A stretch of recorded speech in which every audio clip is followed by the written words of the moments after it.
What's up, Sterile Processing Universe? It's Hank Balch here with Beyond Clean, and you are tuning in to the pre-conference session, the kickoff session of Total Tracking that's airing all day tomorrow, Friday, March 25th.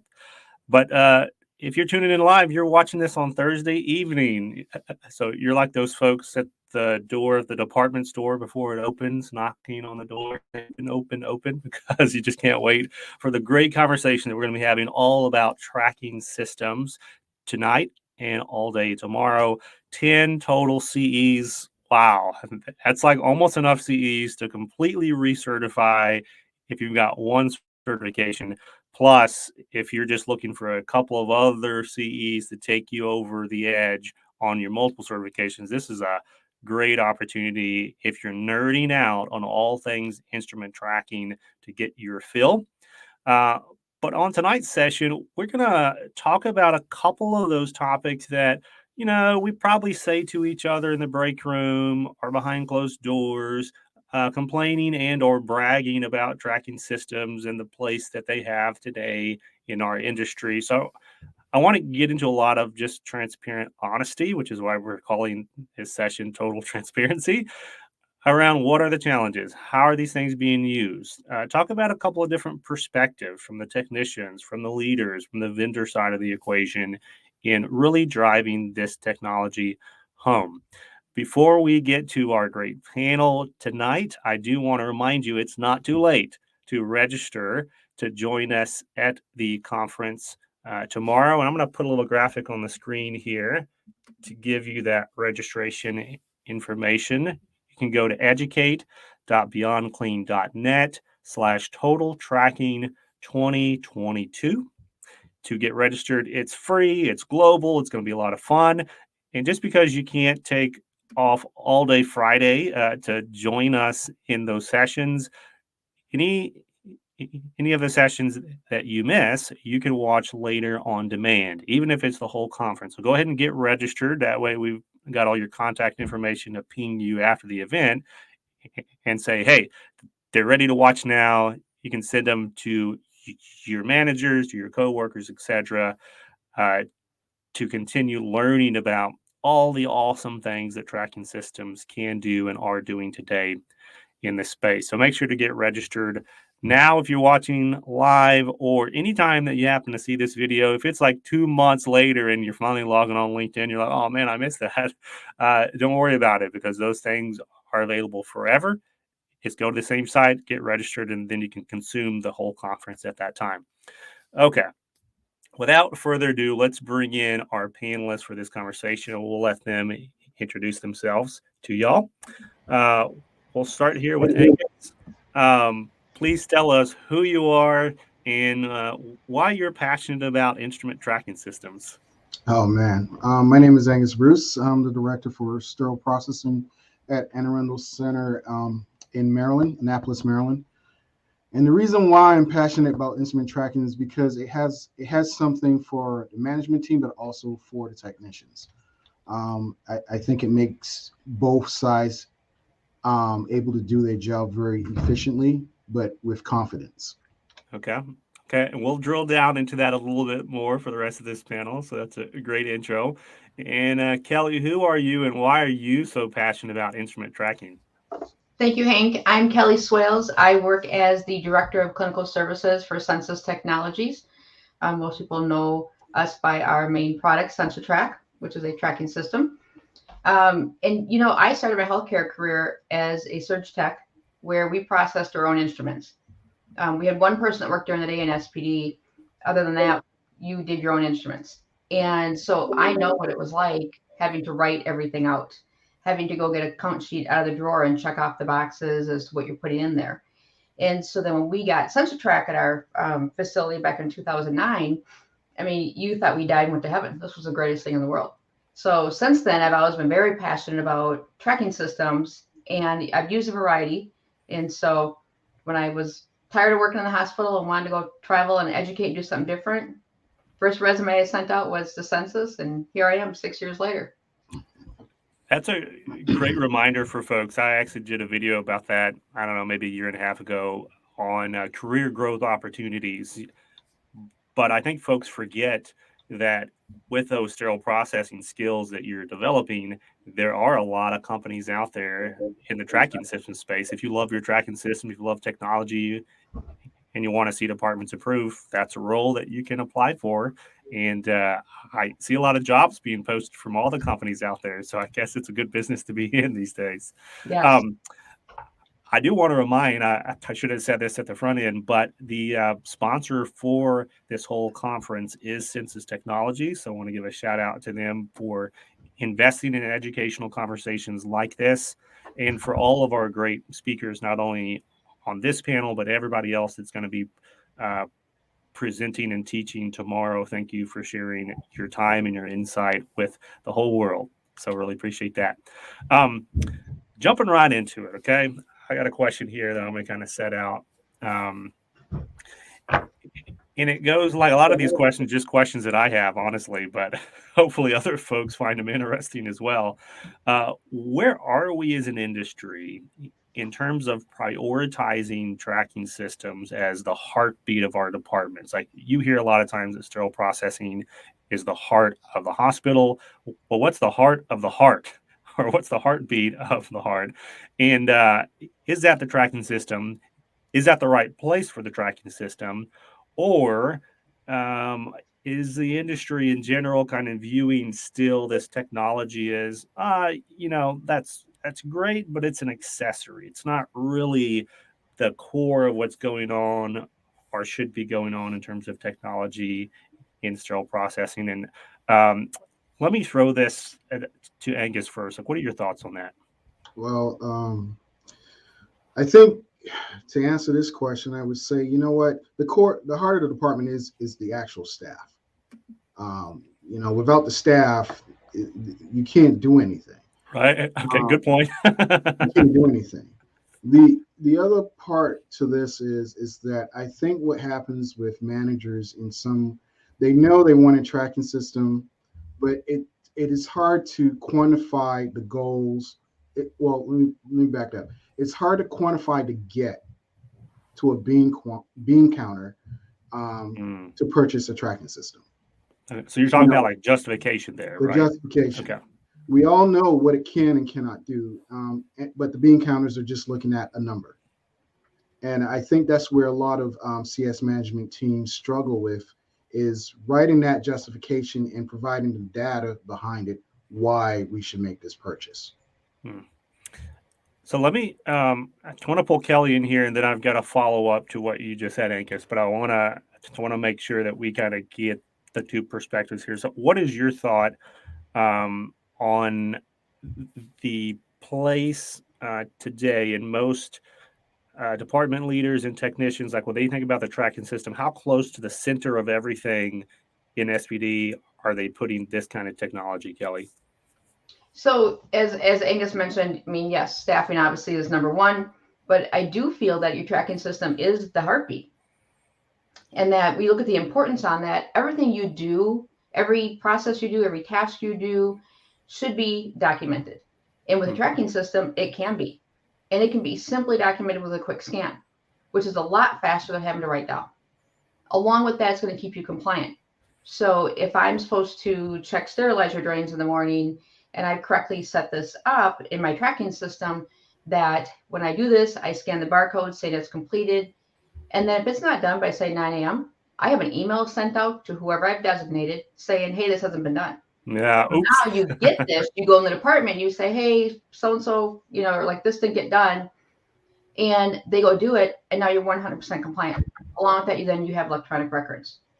So when you look at these things and how much more efficient it can be, how compliant it can be, and how it can really help us to do our jobs much better, it is truly the heartbeat of that department with the staff. I've been told that the DNV, they are going to require by 2024 that all their facilities have a tracking system.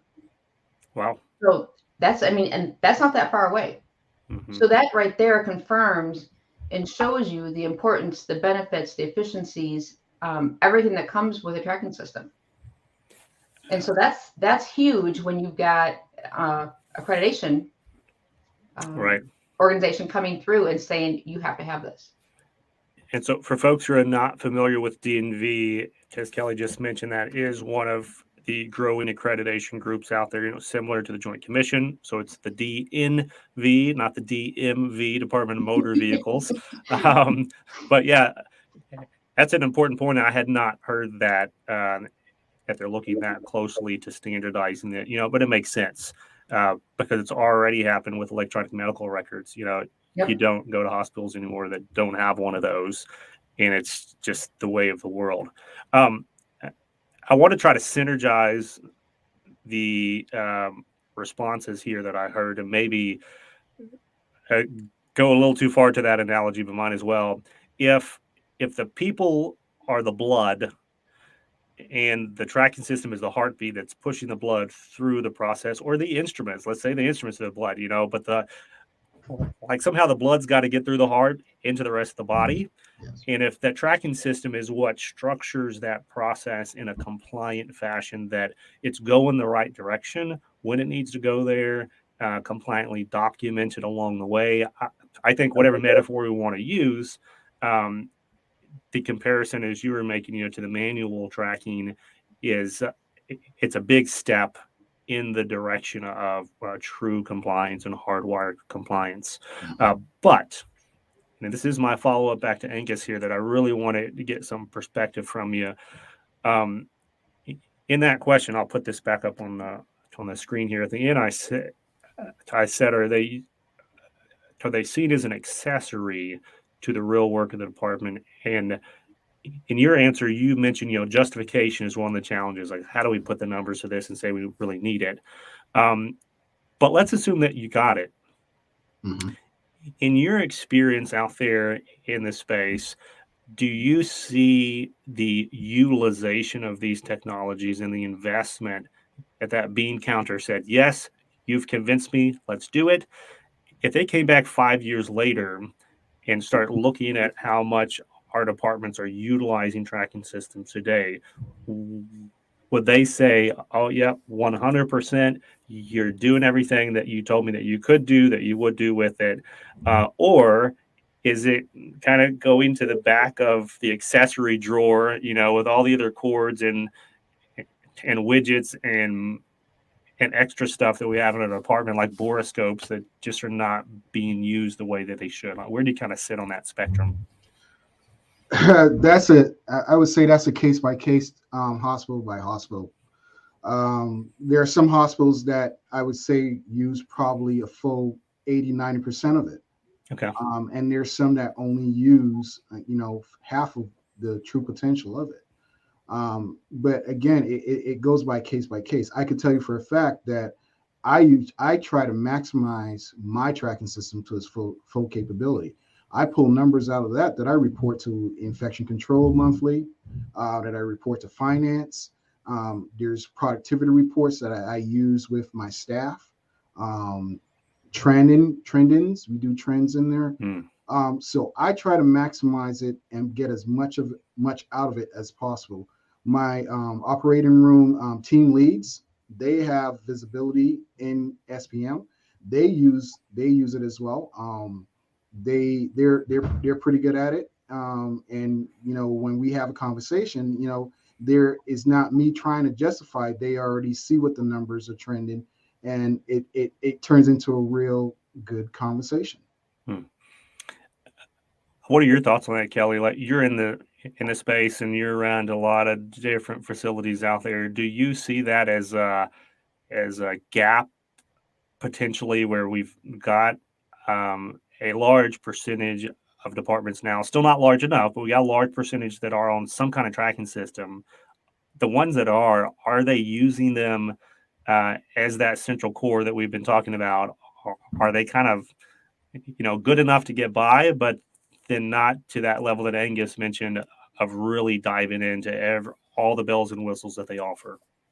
Yeah, so that's one thing that I do, and then my team, our clinical department team, does, is we go to our customers and we do an annual utilization assessment. Okay. So I'm on site. I'm right there looking at their process, looking at their account, everything, and see how well are they utilizing our product. So you're asking this specific question. Okay. Yep.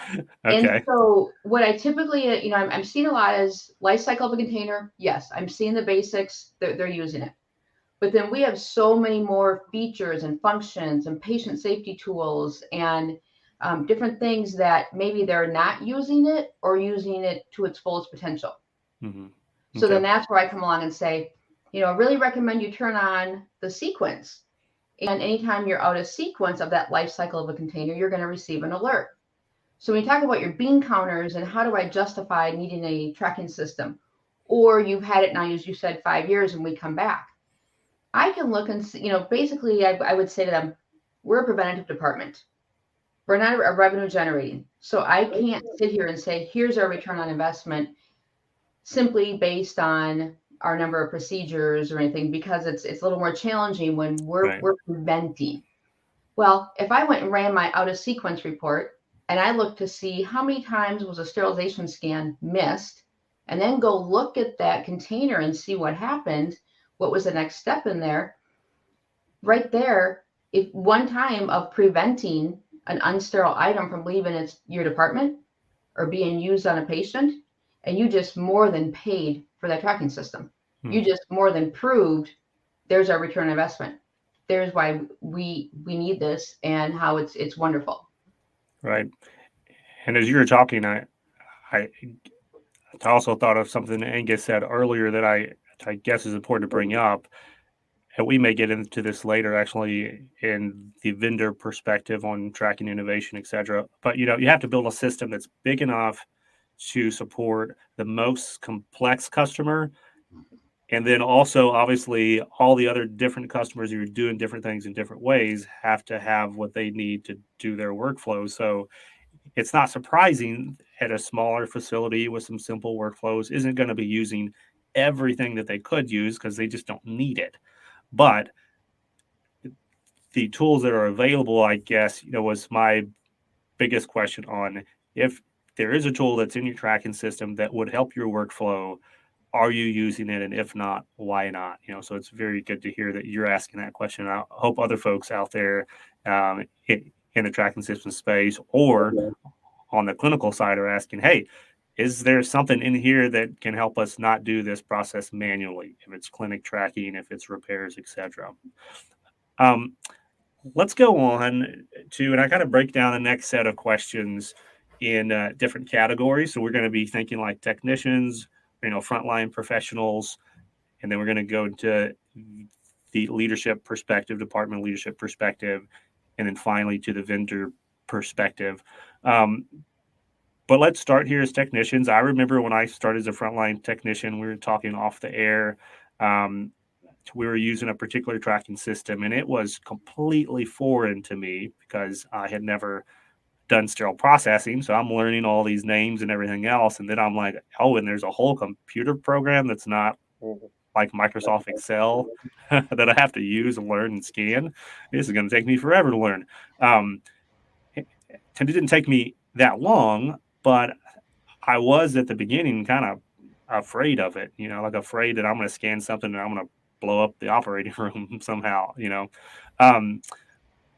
What do, in your experience, Angus, what do technicians fear most about tracking systems or this kind of technology? What do they like about it? What do you hear, in the break room that they just really enjoy that they can do now with certain technologies? And where do you see them struggling throughout the workday or just through their careers?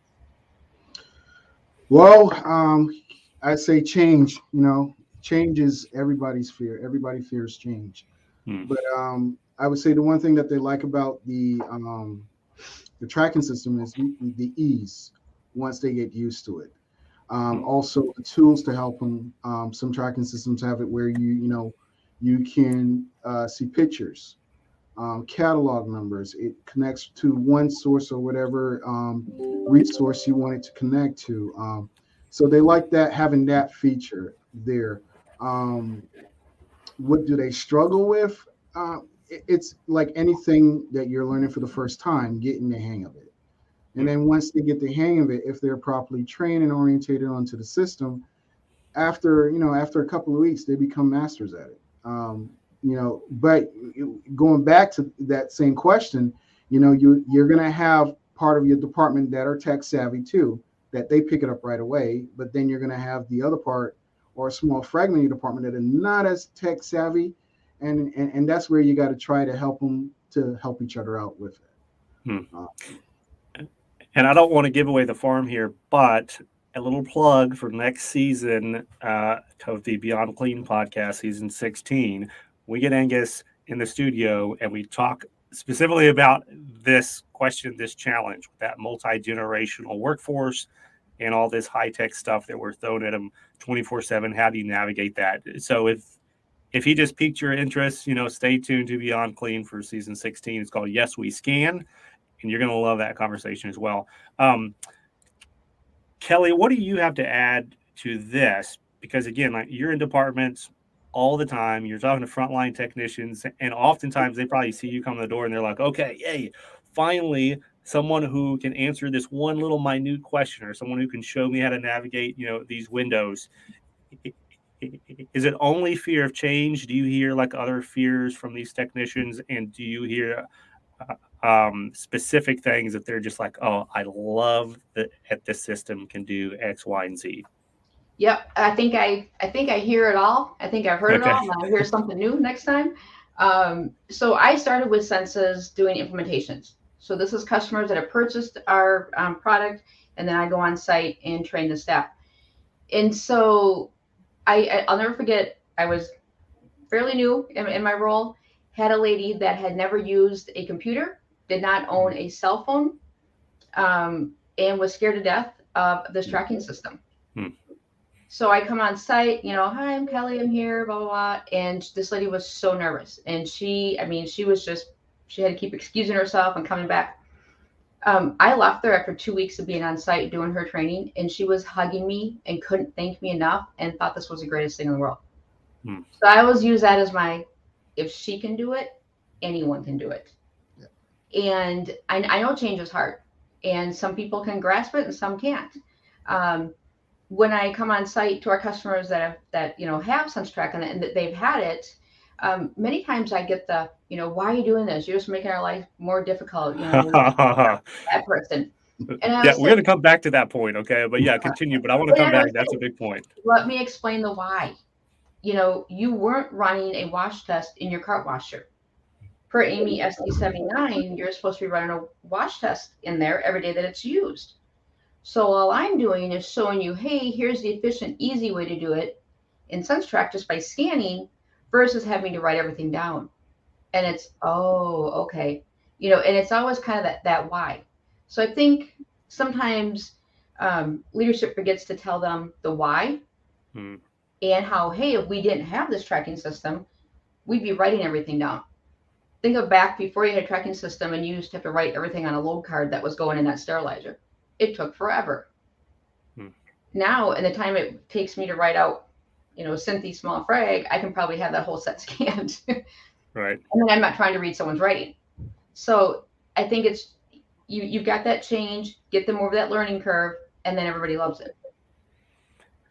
And so you brought up a couple of themes, one of which is that implementation phase on like how we can really just blow that, as leaders, as departments, collaborating with our vendors, whoever they happen to be for the tracking system. If we don't plan well and communicate well to our team, the why behind what we're doing, not just because Amy says so, or not just because the C-suite has approved this, but we're doing this for good, practical reasons, it could really be just a shock to the system in general. And then you have all the other fears that we're adding in. And I want to go back to something that Angus said here and highlight it's change, but it's the speed, it's the pace of change oftentimes that just doesn't stop. Every single day you come into a department, there's something that has changed. There's a new policy, there's a new instrument in the tray, there's a new doc that's starting. It's just like we cannot slow down the change. And then you're like, and now there's a new scan, there's a new label, there's a new something on the count sheet. It really is, it's imperative to change that cultural mindset of our technicians that change is not going to go away. But how do you as a leader, and this is kind of the question, I guess, how do you navigate the speed of change and bringing folks along, or asking them to come along without trying to push them or drag them along with you? I don't know a better way to ask that. So one thing I always go back to that, the why, and kind of, and as I'm going through this and I'm explaining that, yes, this is huge. This is another change to your department. The only constant thing in life is change. And to kind of say, let's work through this together. Let me show you how this is be so much more efficient and easier and faster. And I think it's always back to that why, explaining why we want to do this, why we need to do this, how much easier this is going to make your job. I think every department in the United States is probably short-staffed right now. And so with that, think about if you've got a tracking system, it's going to be so much more efficient. So think about, no one's giving anyone more FTEs these days, with our pandemic and budget cuts. So what can we do? Well, if we get a tracking system, that's going to save us a lot of time. So maybe rather than we don't get that FTE, we get a tracking system, and then kind of working that in and explain to the staff that, why, and it is, and you have to go with everyone. Everyone's different. So like, all that you talk about multi-generational, and some people catch on right away. Some people, you kind of have to handhold them through it, get them through that learning curve, reassure them, let them know that what you're doing is correct. Or if they, hey, can I show you an easier way to do this? And just work one-on-one with them and get them through. I have a follow-up for you, Angus, too, here. How important is a technician's,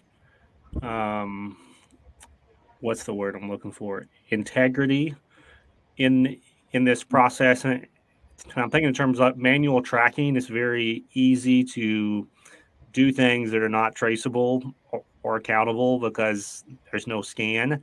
And then you enter in this tracking system that starts creating a paper trail on everything that you're doing in the department and in the tray. And yet, anybody who's very comfortable with tracking systems can probably also find a way to short circuit or, skip scans or something. At the end of the day, don't you still need integrity of the individuals to drive compliance no matter what the technology is doing? Yes. So the biggest thing with technicians or anyone in any work environment is fear of making a mistake and fear of being penalized for that mistake. As leaders, as a leader myself, I tell everyone, yes, you're going to make a mistake. That's without fail. You're going to make a mistake. The question is, what are you going to learn from making that mistake? You have to learn something in order for you to do better next time. So, I don't punish people for making mistakes. We talk about it as a group, as a leadership team. We talk about it as a department. We use it as a learning tool, and then we do better. That is the goal, because there's no first shift, there's no second shift made a mistake, there's no third shift. We as a group, as a department, if one person makes the mistake, it is all of us. All of us are going to own that mistake. We're going to learn from the mistake, and we're going to do better next time. That's how we get stronger as a group, as a team, as a department. That's a great addition, I think. And everyone in sterile processing fears that. And that's where you start seeing the integrity. A lot of people start taking more pride in their work, and you'll start seeing it coming through how the technicians are interacting with each other and interacting with other departments. You mentioned leadership here, so I think that's a good segue here to this next section. So trying to look at this technology from the perspective of, department lead, tech, supervisors, managers, directors. What do leaders use within these tracking systems? What do they not use? So we talked a little bit about this and that utilization question at the beginning, but important part of this question is, do these systems sometimes form a wedge, and you just spoke to it, between how leadership leads and how these frontline staff are held accountable, or what's expected of them? And if so, how do we overcome that as an industry and as a department? Do you want to start with that, Angus? Sure. So I'll give a prime example. Productivity. Everyone worries about their productivity, and my techs have the ability to see what their productivity is at the end of the shift. Some people are good at numbers and interpreting numbers, and some people are not. What I do is I give a generic, and I explain to them, where these numbers are coming from. Industry standards are setting and built, and we will tweak certain things as they go along. And I feel I have to do that because some people will kind of focus on certain numbers, and it will drive them crazy to the point that they don't see the bigger picture because they're so focused on that one. And I always try to tell them, hey, look, man, don't beat yourself up because you didn't reach this goal. Use it as a tool. I mean, think about it. What were you doing? And, they'll go through, their day, and I'm like, okay, so you're saying that you're not, but I'm hearing that you are. So it all comes down to the leadership and how we interact with our staff, how we use these tracking tools and the reports to build our staff up. Right. The tracking tools are, whichever tracking system you have, it can really be an asset to developing the technicians. That's a tremendous point, though, is the data still has to be contextualized with the story. It's Yes. not just raw data, and it has to be interpreted both from the leadership standpoint, and so your point is, as department leader, don't just look at the numbers, Yes. ask some other questions.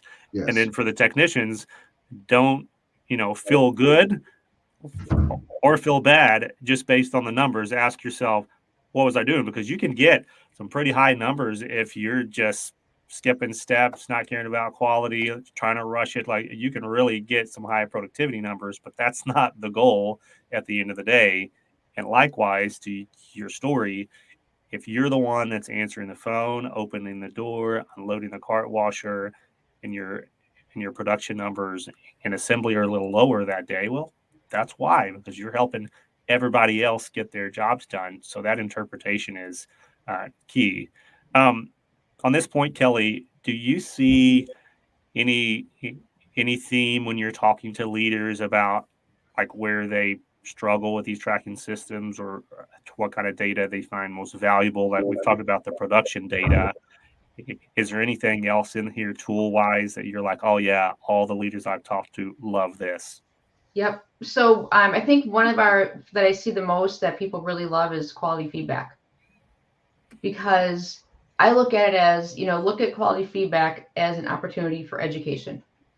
We're not looking to get someone in trouble, because people are here to do the best that they can. We're here, it's all based on integrity and doing what's right. And so if you're using the quality feedback and you're documenting, you can then look for these patterns and trends. Along with that, you can set up that report that emails directly to OR leadership.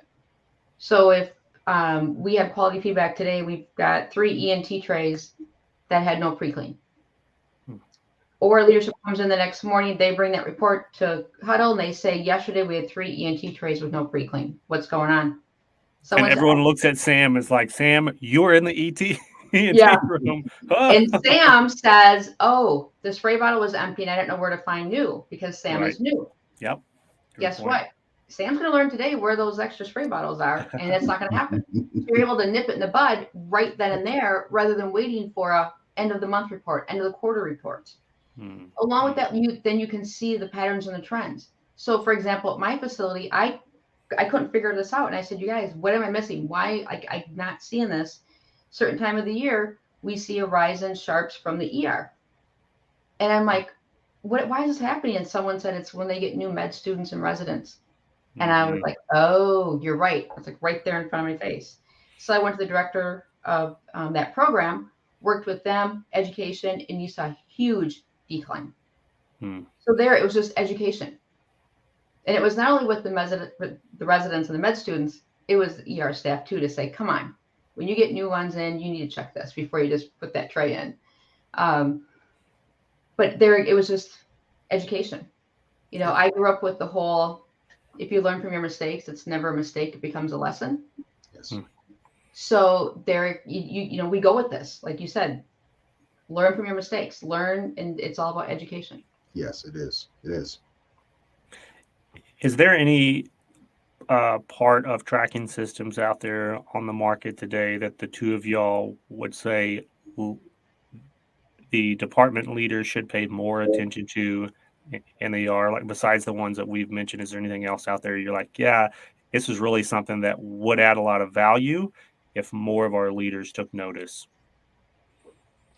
So for me, part that I'm playing around with now is the cost of the instruments. Okay, good one. Let's talk about Let me that. explain that. So we lose, the OR lose things. Some days is good, some days is bad. And we've been playing around with putting the cost in attached to the instruments. That's so when the senior director, the clinical director, the ORs, and the TLs have access to the system, they go in and they look at those things and they look at the cost of things. So it's like, okay, now you see what the cost is. I have a mouthpiece.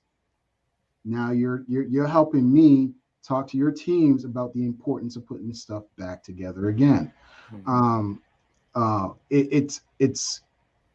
It's very insightful for the teams to know what the cost of things are. Some people, you know, just will come in and they like, oh yeah, it's always there for me. They never think about the cost of it, getting it in the door and what it will cost and the budgets that it all come out of. But now that the leaders of those areas are bringing that cost to the teams and saying, hey, look, you got to put it back together. You got to put it back in the correct tray, and don't misuse the instruments. It's helping us out downstairs. Yeah, I love that, because even though someone in supply can probably find those costs either way, it's not transparent to sterile processing and to that frontline operating room team, to your point of what these individual units cost, but then also an entire tray when they're like, yeah, you know, Dr. So-and-so wants an extra tray. And you're like, okay, well, that's great. It's going to cost $27,000 for all the instruments.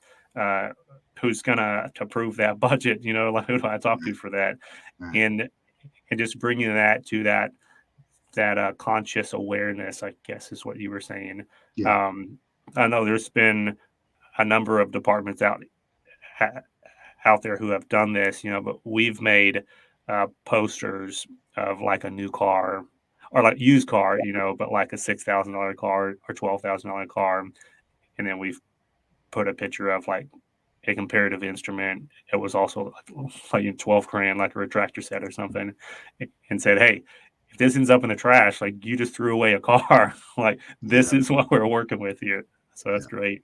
Is there anything, Kelly, that you would have to add just from that leadership standpoint that you're like, hey, like, you should really look more at this tool or this type of utilization for tracking systems? You know, kind of to piggyback on what Angus said there when he's talking about, you know, the price of instruments. One thing with that is I like when they come and say, hey, we want to add this to a set. We need to purchase this and put this in the set. You can then go pull up your tracking system and pull up that instrument and say, where all is this used? And then say, hey, this is also in this set. Does it need to be? Are you guys using it? Mm-hmm. So then you're able to look, rather than kind of have to rack your brain and go through paper count sheets and see what's used where. In a matter of a few clicks, you can have that and then know, oh yeah, that's an Dr. So-and-so set. He never uses it. Let's pull it out of there and put it in this main set. Yeah. And That's look a at the good cost point. savings right there. Yeah. Or you run that utilization on that set. And so if I run this utilization and I say, do you realize this has only been used 3 times in the last 6 months? Do we really need to add it to all these sets? Can we just put it, purchase one, put it in as a peel pack, and when you need it, you pull it? So there's It's all kind of different tools. It's not just quick run, jump, and buy. It's right. hey, let's do some analysis on here. Let's look through that utilization. How often is this used? Where else is this used? What can we do? It's almost like using cost to drive optimization. And if you can't get folks to the table to just talk about standardization in general, like maybe cost is that excuse where you can say, hey, you've been asking this, and this would cost us, $7,000 to put this clamp in all 12 trays or all 24 trays. Let's just have one talk and say, hey, if we standardize this clamp that's already in there and multiplied it out, it would save X amount of dollars per year, for utilization rates. Like, that's a great point. Transitioning here to the vendor, we've talked about a little bit of this, but we'll start with you on this first, Kelly. Where do vendors see gaps in the tracking system conversation in the industry? Are y'all getting the type of feedback that you need to improve and innovate? And what barriers today exist out there on the vendor side in trying to support our departments? Yep. So one thing is, so we have our customer panel that we're always working, whether it's just a customer saying they want this enhancement because it would be nice to have, looking to see this is a compliance thing that we need to have, and then also ranking those. So if, I come to them and say, oh, I wish I could just click this button and have that. Well, that's something that's just nice to have. But if it really makes sense, let's look at this, dig down a little deeper, run that by our customer panel. What do you guys think of this?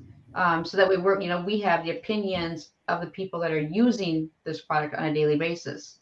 Along with that, it's always looking to say, so we don't have those gaps. It's looking to see what's new. What's AAMI standards? What's new with ARN? What are Joint Commission and DNV? What are they looking at? What are they asking? And so then we can make sure that we're staying ahead of that curve and we're staying on top of things. So if AAMI standards comes out with something new, it's right there. Okay, we need to get this into SensorTrack. We need to be able to document this in SensorTrack and get this now before customers find themselves non-compliant because we don't have that feature or function.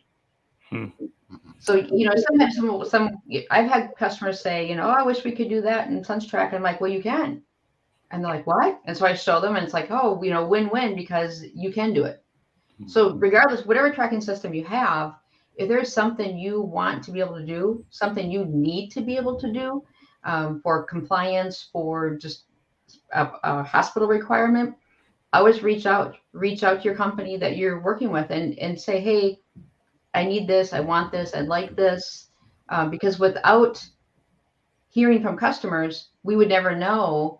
It'd be nice if the button was on the left versus the right, or it'd be nice if it, had a drop down. It's little things like that they need to hear from you. Would you say, apart from the customer panel that you mentioned, what's the best way for users to get that feedback to someone who's gonna be able to do something with it or send it to the place that it needs to be done? Like, is that the sales team? Is that the clinical support team? Is that somebody else like tech support? If you're calling a 1-800 number, like, where's the best way to route those things? Yep. And trust that they're going to do something. Yeah. So for our company, I would say email or call or talk to your client manager. Okay. Even our Census service desk. If me as a customer, if this was me, and I worked with our clinical team because somebody was on site and did an assessment or training, I would be sending that email to my client manager, the Census support team, and then whoever did my assessment and whoever did my training. Okay. Because I'm a firm believer, I probably over send, but I want to make sure it gets to the right person. Okay. My coworkers will laugh because I'll say, hey, I'm not sure who this is supposed to go to, so I send it to you all. So that everybody kind of gets it and gets their wheels turning and brainstorming and, oh, this is great. Or so yeah, but your client, for us, it's your client manager would be your number one, but it doesn't hurt to include the others. So I want to ask kind of a two-part follow-up on that, and it has to do with social media. I wasn't planning on asking this question, but I think I need to ask this question now. The first part is, do vendors, in your experience, right, are they aware of the conversations that are going on online, on social, as it relates to tracking systems? Like, does that kind of information, filter back to the companies? Yes, yeah. Okay. I'll see something out there, and I'll screenshot it and send it to our marketing team or send it to whoever needs to know this. Okay. So, yeah, we are on top Yeah. of it. So the answer to that is yes. Okay. Good. So everybody that's tuning in, like, I want you to hear this before I go to part two, but if you have ideas to improve tracking systems, utilizing conversation through social media is a great way to communicate in an open platform that all the providers of this technology can have access to start innovating in the process. So they do listen. Yeah. They see it. They can hear your voice. And if you talk about it and there's like 25 million comments underneath and everybody else is like, oh yeah, I wish it did this, and this is the big problem that's not solved, et cetera, like that will get to the right places, is what Kelly just told you, right? So do it. Now here's my other follow-up, Kelly, and then we'll go to you, I guess, to give some feedback on any of that. Is I'm assuming it's not productive or that productive on social media to go and to gripe about a process in your tracking system that you may not understand 100% about the whys behind why it's not working, or you may not actually have the cause nailed down, and it becomes something that you see and you're like, well, actually it can do that. So I'm not sure what this person is talking about, or it can do that, but what you're not telling the social media audience is your database is a disaster, and so the reason that it doesn't work the way it should is you haven't maintained your data.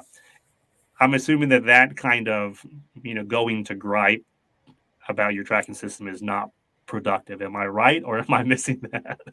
Correct. It's kind of I think years. I mean, I think it was Domino's, one of the pizza places, that said, if you like our food, tell others. If you don't, tell us, because we can't do anything about it if we don't know. Yeah. And so just recently, I saw someone had posted they were trying to track a certain instrument and asked, how do you guys track this? And I went and looked at the person's name, and I was like, oh, well, they have our product. So I reached out to client manager and said, hey, they posted this on Facebook that they don't know how to track this. And I said they should be putting the sensor mark on it and then tracking it that way. And the client manager said, I don't even know this person. Well, reached out, new leadership had only been there a few weeks, was not familiar with SensorTrack, did not know about the sensor mark, and kind of walked into this and said, oh my gosh, they're not tracking these. They need to, and just kind of like went to social media to like help. And it never said that she had SensorTrack. And so there we were able to drill down and find that. So there it's where I say to people, contact the company, because you're going to get, as you know, when you look at some of these social medias, process it this way, do that. And then everyone else just says, check the IFU. Why are you asking this question? Check the IFU. And so it's kind of a, go to the company. So reach out to whatever tracking company you have and say, I need to do this. How do I do it? Because you're going to get further and you're going to get correct answers. Yeah. What do you think about it, Angus? Like, have you seen those interactions on social media? What's your feedback on how they've worked or how they haven't worked, or anything that you want to add on that piece? Well, I try to stay away from the negative stuff on social media. That doesn't help anything. It doesn't solve the problem. But if I do see that there's someone out there that has a question and they're trying to figure something out, if I know, I would chime in and say, hey, try this, or contact this person, or this is what I found worked for me. You might want to try it. If it doesn't, then contact this person. I try to be as helpful as possible. The negative stuff is never going to get it solved. And I try to what I try to tell folks is that the second it take for you to post something negative, you could have already, reached out to the persons that can help you, either the manufacturer or your account manager, and get it solved. Right. But always assume that you're not the only one that is having the same issue. If you're having an issue, then someone else is. They're just probably not saying it out on social media. The only thing I'll add to this conversation, because I'm a huge consumer of social and creative social too. So like everything y'all said, I am right on board with. And this goes back to what Kelly was saying, but also what Angus just highlighted is if you're not willing to say what you're saying on social directly to your sales rep or to your account manager or to the company that has your tracking system, don't say it on social, because your name is there and they are seeing it, and they can very easily look you up and say, hey, is this one of our customers, or is this a competitive customer, whatever. And it's possible to get people's feelings hurt. Like all these account managers and these implementation specialists and clinical specialists like Kelly, like, they're people. You have feelings. And if you just spent 2 weeks training this team and no one ever asked you the question, then as soon as you leave, they take to social and they're like, I hate that this thing can't do this. Like, well, if you would have asked me, I could have told you. Just don't forget that there's people involved in the process, and that, social, the reason it's called social media is because there's a society around it of real life, passionate folks that at the end of the day, they want to help. If it's a clinician, if it's a vendor, they really do want you to use the system the way that it can. So with that, let's move to the last question here as we begin to wrap. And this goes actually kind of where we started, Kelly, with your intro.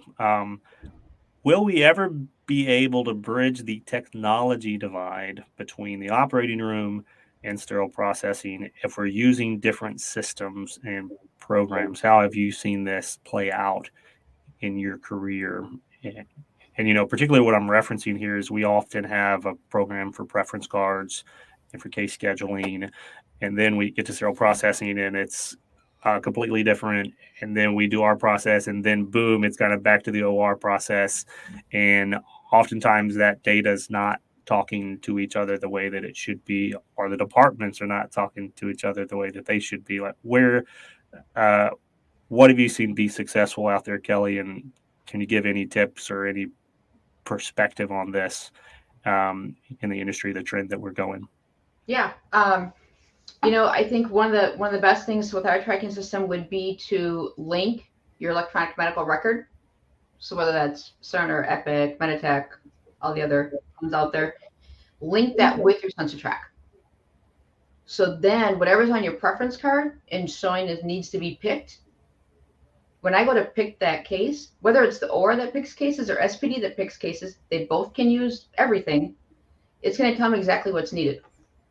When I then go to put something on a cart and it doesn't belong, I get a pop-up saying, stop. Do you really want to put this on this cart?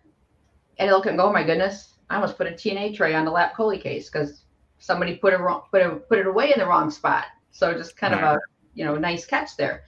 You're going to have better, happier OR staff because they don't have a TNA tray when they go to open their lap chole. Along with that then is looking at AMI guidelines, FDA, ORN, and you should be documenting what sets you're using which patients.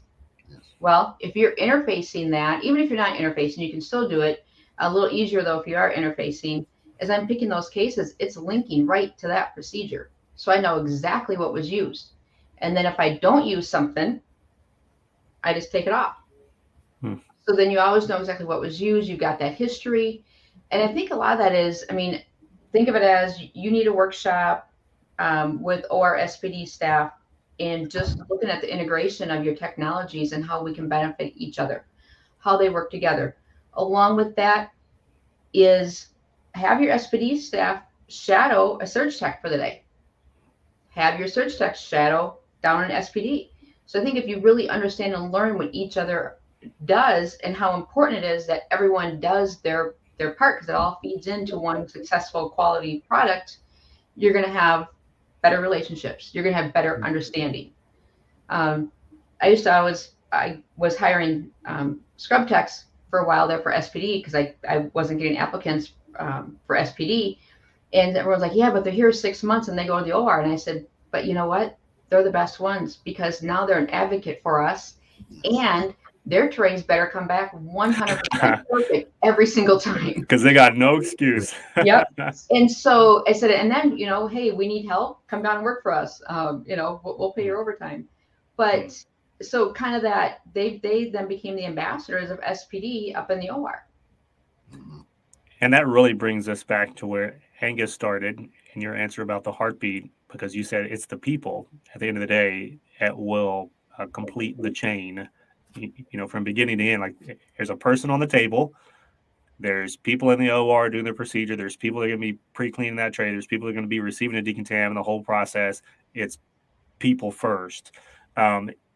Is that do you see that playing out in your own career, in your own departments, and cultivating this collaborative culture between SPD and OR, even and in spite of technology gaps? And how have you seen technology kind of play out in helping that as well? Is this to me or to yeah, Kelly? Guess you, Angus. Yeah.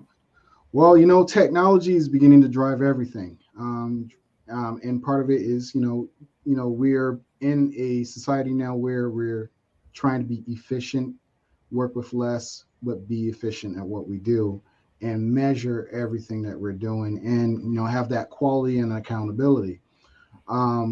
There are some hospitals that are great at it. I was lucky to be at an organization where they were voted most wired.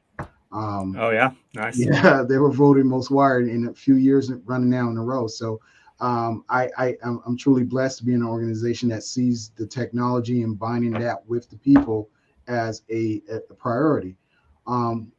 And having that as a priority serves the community at its best. So I would say there are things that are changing. Technology is not going to go away. It's here to make our jobs better. It's here to make our jobs more efficient. And we're just going to have to do our best to help each other embrace it. Right. Well, guys, the hour flew by, and I'm going to let Angus have the last word with that. Great insight and perspective on these topics, and I feel like it was mission accomplished. A lot of transparency into the opportunity, but the existing challenges culturally, staffing-wise, generationally, all of that is needed. Solutions are needed to that to get us to where we want to be with compliant tracking that serves the department and doesn't hinder the department. Mm-hmm. So yeah, thank you both for your time tonight. And as a reminder for everybody watching, the main show, the big show, is starting tomorrow morning at 9 a.m. Eastern, and you can still go register for that. I'm going to put the graphic up one more time. At the top there, educate.beyondclean.net/total tracking. Let me remove that little graphic here. There you go. Total Tracking 2022 to get your ticket. So go grab that as soon as you can, and we will see you tomorrow morning, 9 a.m. Eastern, March 25th. And if you're seeing this after the fact, you didn't miss it. It'll be live on demand. Until next time, guys, thank you for tuning in. Keep fighting dirty.